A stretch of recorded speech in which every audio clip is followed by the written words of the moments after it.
बताएं आशीष, कौन सा शेयर चुना है आपने और क्यों? अनिल जी, टेक्सटाइल और गारमेंट मैन्युफैक्चरिंग स्पेस की कंपनी है मोंटे कार्लो फैशंस, और कंपनी अगर आप देखें तो डिस्ट्रीब्यूशन नेटवर्क बेहद मजबूत है, क्योंकि 200 एक्सक्लूसिव ब्रांड आउटलेट्स और करीब 1300 मल्टी ब्रांड आउटलेट्स का कंपनी के पास डिस्ट्रीब्यूशन नेटवर्क है। 1984 से कंपनी कार्यरत है और उत्तर भारत से करीब 60% और पूर्वी भारत से कंपनी की 26% आय आती है। अब सीधा इसके ऊपर आते हैं कि स्टॉक आगे आने वाले समय में आपको अच्छे रिटर्न्स क्यों देगा। देखिए, मोंटे कार्लो को आप आमतौर पर विंटर वेयर के साथ रिलेट करते हैं, लेकिन अब जो स्थिति है वो बदल रही है, क्योंकि कंपनी ने home furnishing, active wear, cotton wear, kids wear में काफी ज्यादा एक्सपांशन कर दिया है और यहां से जो इनके ग्रोथ प्लान्स है वो भी काफी बढ़िया नजर आ रहे हैं। देखिए, उत्तर भारत में और पूर्वी भारत में तो कंपनी की पकड़ अच्छी है ही, लेकिन अब जो डिस्ट्रीब्यूशन नेटवर्क कंपनी मजबूत कर रही है वो दक्षिण भारत और पश्चिम भारत में कर रही है। और किसी भी रिटेल कंपनी के लिए प्रोडक्ट से ज्यादा इंपॉर्टेंट होता है डिस्ट्रीब्यूशन नेटवर्क, जो कि कंपनी के पास ऑलरेडी है। अब ऐसे में विंटर वेयर के अलावा दूसरे सेगमेंट्स पर फोकस करना ये दर्शाता है कि आगे जाकर आय में आपको बढ़िया ग्रोथ देखने को मिलेगी।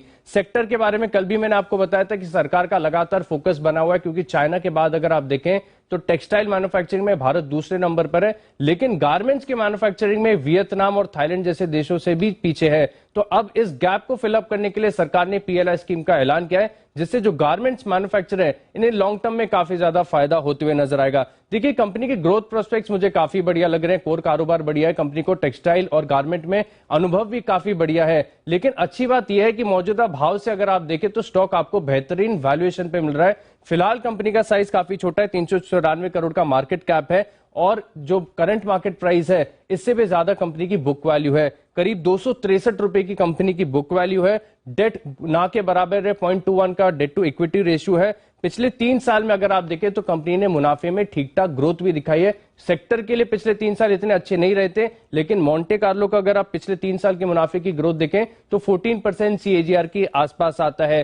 12% रिटर्न ऑन इक्विटी का ट्रैक रिकॉर्ड है। ऐसे में अनिल जी, कंपनी एक्सपेंशन करती है, अपने डिस्ट्रीब्यूशन नेटवर्क को और बढ़ाती है, तो हो सकता है कि आय में बढ़िया बढ़त देखने को मिलेगी और ये स्टॉक आगे आने वाले समय में मल्टी बैगर साबित होगा।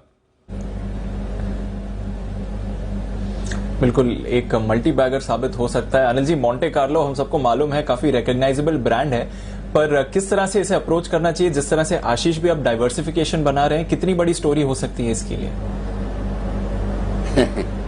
बिल्कुल, जो आशीष कह रहे हैं उनमें 2-3 चीजें बहुत ही बेहतरीन है दीप। एक तो सबसे बढ़िया बात है कि वैल्यूएशंस बहुत ही आकर्षक है। 400 करोड़ के मार्केट कैप की कंपनी है, छोटी कंपनी है, लेकिन आप देखिए price to book value point पर ट्रेड कर रहा है, 0.75, यानी कि बुक वैल्यू से नीचे ट्रेड कर रहा है स्टॉक का।